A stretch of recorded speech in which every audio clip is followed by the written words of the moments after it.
Hi, and welcome everybody to another edition of the Winner's Circle Sports Betting Podcast. As always, I'm Ross Benjamin and joined by my cohort, fellow professional sports handicapper, Mr. Chip Chirimbus, who now resides in South Florida.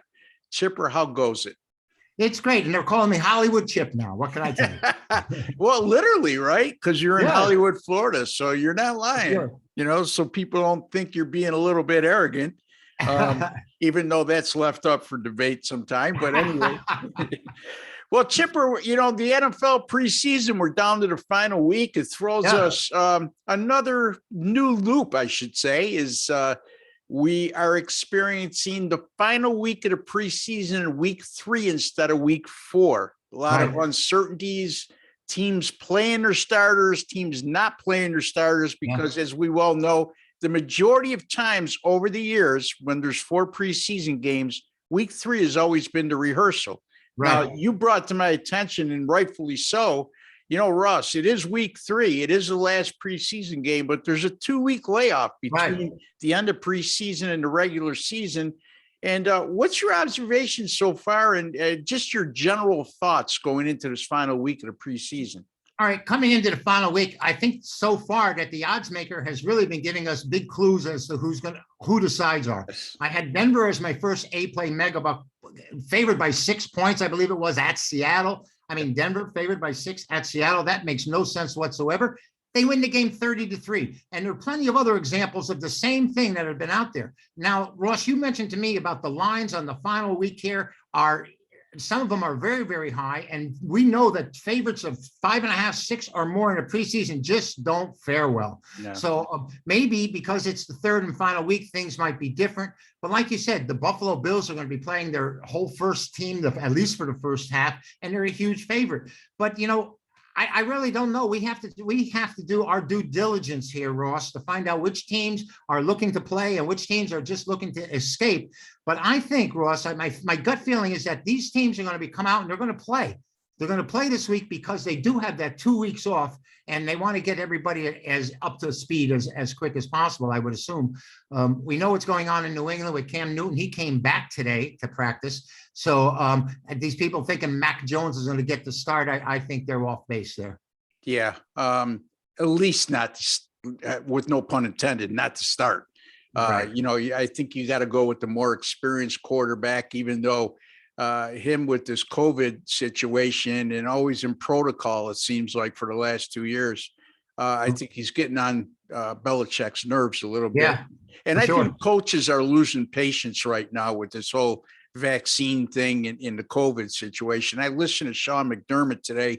Buffalo just had 6 players put in quarantine because they were in contact with a trainer who tested positive, who had been vaccinated, but the 6 guys they had to put on quarantine, Chipper, are all unvaccinated players. So again, it's a really touchy subject. Me and you have talked about it off air.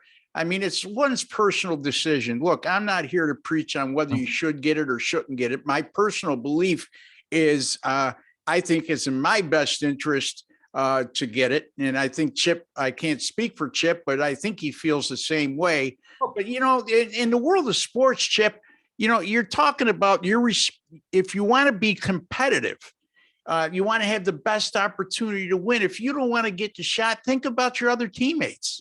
Well, the thing is, how bad do you want to play? Yeah. I mean, if I know when we played ball when we were younger, we'd do anything to play. I remember one time I was so sick with the flu, and I was sitting home and I was putting cold compresses on my head the entire day. And I told my mom, "Look, I'm okay." She took my, she went like this and goes, "Oh, you're okay." And I was sick as a dog. These guys are just looking for any opportunity not to play. I mean, that's the way it appears. Yeah, barring some uncomfortable spots, they could have shot me with anything if I could play when I was a kid. So exactly. I guess I'm going a little too far, but you get the gist of what we're trying to say, folks. Anyway, Chipper, the Chicago Bears are playing the Tennessee Titans on Saturday, and you're going to take a look at this game right now. The Bears are a 3-point road favorite with a total of 35.5, if I'm not mistaken. Justin Fields, the prized rookie out of Georgia, will get the start at quarterback for the Bears. Okay. And Tennessee, I think they got some COVID issues as well, if I'm not mistaken. So I I'll think let with you the head take it coach. away. Go Okay, ahead. thank you. I think it was the head coach, actually. And, this Chicago being favored at Tennessee, from what we've seen so far in the preseason, is another one of these NFL absurd lines. I mean, they're 1-1. They beat Miami 23-16 in the first time out, and that was a game in which the Dolphins dominated the entire first half. Now, they played Buffalo and got schmaltz 41-15 last time, and they were never in that game. Yeah. The Bills dominated the entire play. So now they come up a favorite at Tennessee, who beat Atlanta 23-3, who beat Tampa Bay 34-3. They haven't given up a touchdown yet, and they're an underdog at home in this situation. This is one of these don't make sense plays. These two met in the regular season last year. Tennessee wins the game 24-17, Ross, but they were outgained by the Bears 375-228. And Dalton and Fields are both going to be very competitive here. You saw Dalton get his bell rung last week. I'll tell you, they knocked him. No, that was Justin Fields. They got his. Fields. Excuse me. I beg your pardon. Thank you. And I just think the wrong team is favored here. Verbal comes into this season in the preseason, a head coach at 2-6 against the number. Now, they won both games already this season, which upped that up, but he's 0-4 against the number at home. He had played these two games on the road. I think Chicago's the side. I think the bookmaker's giving us a gift here with that number. It looks like the Bears are going to try and be competitive, and I think the Titans are just going to look through to get through this. They've had two great performances already. They really don't need another one right now. They're going to keep Henry safe, and they're going to keep the quarterback safe. So I'm looking for the the Chicago Bulls. No, it's the Bears. I'm looking for the Bears. Well, maybe we're in a stock market. We go Bulls and Bears. A bull market. Yeah. So anyway, Chicago Bears. We talked about this in our preseason, before the preseason began. If you see an odd line, for example, this one in particular, there's no way, if this game was in the regular season, that Chicago is going to be a 3-point favorite on the road. And correct me if I'm wrong, Chip, I think the odds makers, without even doing any research, the odds makers are basically telling you that Chicago is going to be playing their frontline players for a good amount of time, while Tennessee is probably going to go the other way. So I think the Bears have more to establish and are coming from a different place. I mean, they need to do something because they've been out of the playoffs for a number of years now, and Tennessee, playoff team, they know what they have. They've got a lot of strength, and they don't have to show anything. They've already shown it. They've only allowed 2 field goals in 2 preseason games. Yeah. And now they're a field goal underdog. Yeah. I mean, they don't even give. It doesn't. This is one of our don't make sense games. And to correct you, so I know somebody will harp in on this. The Bears did make the postseason last year with an 8-8 record, but again, do we even count that? I know. Well, that's easily could slip your mind. So yeah, no, it did. Absolutely. Thank you for. But somebody will jump all over us with that. Yeah, well, they should. It was my error. But the thing is, you don't see them as a playoff team. We don't see them as a team that's. They weren't a playoff team last year. They were just in the right place at the right time. And who was it? Arizona fell apart down the stretch. Yeah. They were much the better team anyway. All right, so Chipper likes the Bears lay to 3 at Tennessee for all the reasons that he mentioned, which are pretty valid one, folks. I'm going to be taking a look at Saturday's game between the Chargers and Seattle. Again, this is one of these lines. Seattle -5.5 at home. Favorites of 5.5 or greater have gone 1-6 against the spread so far this preseason. I did mention on our earlier podcast that you should, in my estimation, no team should be a favorite of a touchdown or more, even in this range where it's 5.5 or so. And the numbers have made me look prophetic so far. I mean, not a huge sample size, but if you go back to 1983, and you'll see that more times than not, underdogs of 5.5 or more cover against, in this situation in the preseason. Now, having said all that, Seattle's 0-2 so far, and they've been outscored 50-10. Yet they're a 5.5 point favorite. So that tells me right off the bat, yes, the Seahawks are planning on using their frontline players for an extended period of time. Again, got to keep that in consideration, because as compared to what Chipper just told you, a line that didn't make sense, this one does. Okay, so now it's a matter, okay, it makes sense. Which way do you go?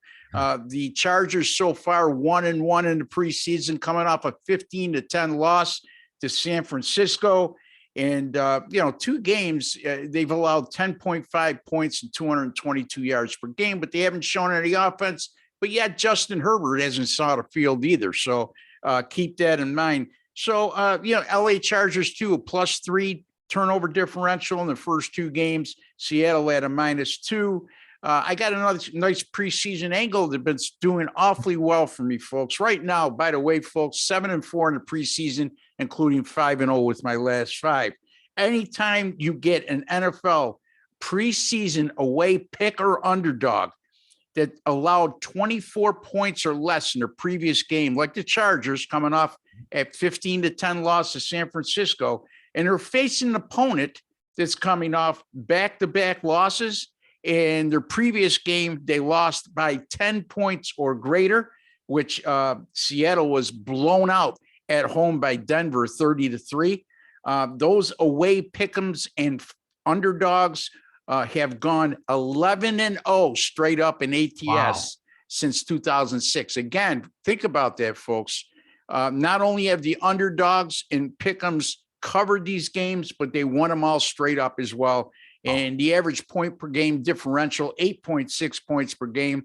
I'm going to go with the LA Chargers here, Chip. I'm taking a shot. I know Seattle's going to be playing the frontline players, and I think I'll be in a minority on this one, and that's okay with me, like it's always okay with you. Right. And I'm going to take the LA Chargers plus 5.5 at Seattle. Chipper is on the Chicago Bears late at 3 on the road against Tennessee. If you've been following us on these videos, folks, we've been doing awfully well, but there's a side to us that has paid subscribers, and we'd like you to be one. We want to win these free games.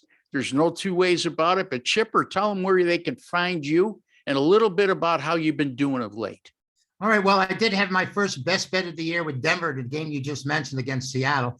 And by the way, I'm not surprised about you having this LA team against Seattle, considering that Pete Carroll's been excellent in preseason over the years. He's been one of the best. And now they're 0-2. And the same thing happened in Minnesota, where they were great in preseason over the years, and they're 0-2. So maybe the trend has switched and turned. So your side might be valid right there. But for me, the A play is the big game. That's the one single play. This weekend, I am posting my preseason game of the year, and it will be an A play winner on Saturday. So you can give me a call and get details on this at 702-931-CHIP, 702-931-2447, or you can go to the website and get the information there and then get a hold of me anyway, because you want this game. And the website URL is, Chip? Mike, you can come to theaplay.com. Okay, theaplay.com, and you could also give Chipper at the number he just mentioned, 702 Exchange, because he used to be in Las Vegas. So keep that in mind, folks. He's not trying to switch numbers on you. Anyway, I am, like I alluded to, 5-0 in the NFL preseason since last Saturday. Started 2-4, 7-4 right now. I'll take that, and I'm going to finish strong, folks. I'll have picks on Friday, Saturday, and Sunday in the NFL preseason. And right now, like the rest of the preseason, I'm only charging you $10 a play for an NFL preseason winner. Why I do that is because I always recommend you never exceed 50% of your normal bet in the NFL preseason, meaning whatever you play on an NFL regular season game, you should never go more than 50% on the NFL preseason. Now, it sounds like an oxymoron because I'm winning. Why wouldn't I encourage you to bet more? But I also know that, there's a lot of uncertainty that I can't handicap that I normally do during regular season action. Also, Major League Baseball, 10-star top plays, 31-16, 68% on the year. Chipper, I got to share this with you. And I know this is an NFL video, but we always seem to get into these war stories. Last night, I had the LA Dodgers and the San Diego Padres game to go under 8 as my 10-star total of the week, which is another top play. The game was 1-1 after 14 innings of play.